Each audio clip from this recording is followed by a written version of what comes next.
साथियों नमो बुद्धाय जय भीम। मैं एसपी सत्यार्थी से बात कर रहा हूँ कुछ ऐसे मुद्दों पे जो समाज में ये मुद्दे टहलते रहते हैं, जिस पे चर्चा तर्क करना बहुत बहुत जरूरी होता है।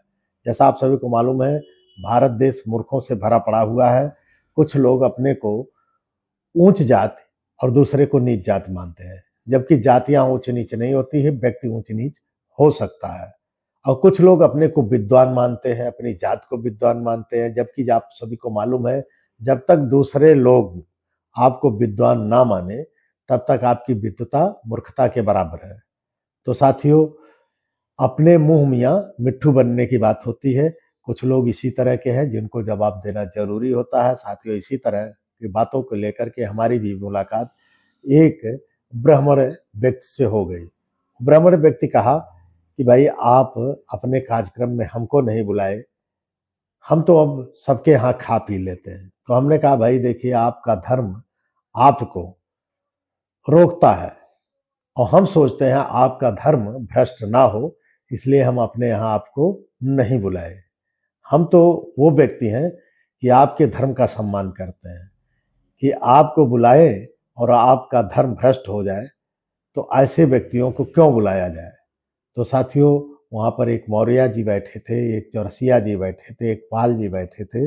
वो लोग बोले, मैं तो उदाहरण हूँ, इनके कार्यक्रम में गया था, लेकिन आपको इसलिए नहीं बुलाया होगा क्योंकि आप जानते हैं कि आप ही लोगों को बनाई हुई चीज़ों को आज ये स्वागत सम्मान कर रहे हैं।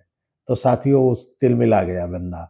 हमने फिर पूछा कि भाई चलिए ठीक है, आप खा पी लेते हैं, कोई बात नहीं, क्या संविधान को आप फॉलो करते हैं, मानते हैं कि नहीं मानते हैं। तो उसने कहा कि हम संविधान को नहीं मानते। तो हमने सिर्फ ठेठ भाषा में उसको कहा कि फिर आप मनवादी हो, आप संविधान को नहीं मानते। बोला कि इंसान की लिखी हुई चीज़ों को हम नहीं मानते। तो वहाँ पर एक चौरसिया जी बैठे थे, उन्होंने कहा कि भाई, इंसानों की लिखी हुई तो रामायण है, इंसानों की लिखी हुई तो महाभारत है, इंसानों की लिखी हुई सारे ग्रंथ हैं, आप उसको मानते हैं और इसको क्यों नहीं मानते।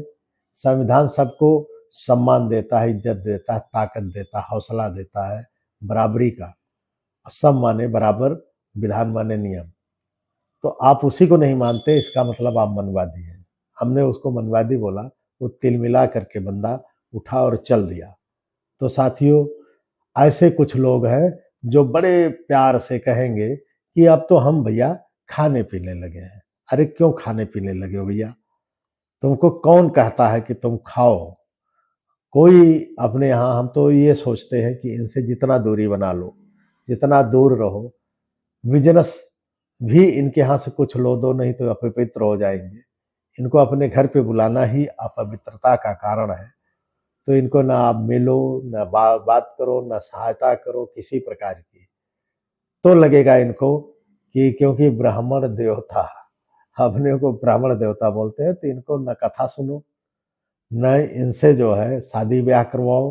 अपने पंडित स्वयं रखो, अपना जात का पंडित रखो, शादी ब्याह करवाओ, दान दक्षिणा अपने पंडित को दो जो अपने जात का पंडित हो। सभी जातियों को ऐसा करना चाहिए ताकि सबको समझ में आ जाए। जिनको हम लोगों ने सम्मानित किया, वही लोग हमें अपमानित करने का काम किया।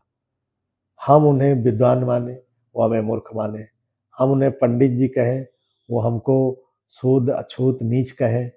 हम उनको उच्च जाति माने, वो हमको नीच जाति माने। ऐसे लोगों से दूर रहिए, मेरा कहना है। और हर स्तर से दूर हो जाइए, चाहे बिजनेस हो, चाहे व्यापार हो, चाहे जो भी हो। तो जाकर के इनके अक्ल ठिकाने आएगी। वोट की ताकत ना आती तो शायद इनकी अक्ल ठिकाने नहीं आती। लेकिन साथियों, टुकड़ों में बटे हुए लोग जब तक मानसिक गुलामी से उभरेंगे नहीं, तब तक ये बीमारी ठीक नहीं हो सकती। तर्क करिए, फर्क समझिए और अपने आप को समझिए, अपनी ताकत को समझिए। नमो बुद्धाय जय भीम, संविधान जिंदाबाद। और कमेंट बॉक्स में अपनी राय जरूर दीजिएगा। नमो बुद्धाय जय भीम।